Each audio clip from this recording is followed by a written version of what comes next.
will always try, at least to the best of my ability, to be a good herbology teacher. But sometimes things happen, and they're not my fault. They're really not. For example, one day I threw the plants a party just for a little treat.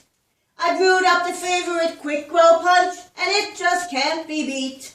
I treated them like prize-winning plants. They tried to act the same, and only for what happened, well, it was an awful shame.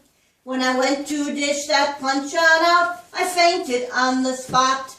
I found a pair of pink earmuffs in the bottom of the pot.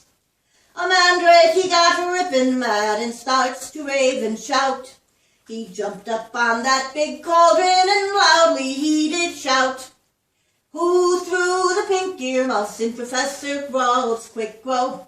No plant spoke up and his eyes began to glow. It's a mandrake's trick, that's true, and I'll boot the root that threw the pink earmuffs in Professor Grubb's quick grow. They fished those muffs from out the punch and laid 'em on the floor. Each plant swore upon his life he'd not touched them before. They were all slammed up with stink sap that had earwax mixed in too. They'd sure been through a lot before they hit that pot.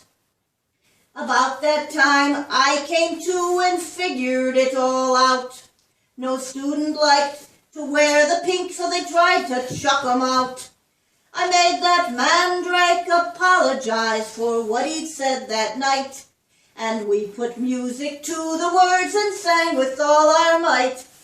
Who threw the pink earmuffs in Professor Grubb's quick grow? No plant spoke up, and his eyes began to glow. It's a mandrake's trick, that's true, and I'll boot the root that threw the pink earmuffs in Professor Grubb's quick grow. You know, I had to get a whole new pair of earmuffs. They were ruined. And pink is my favorite color.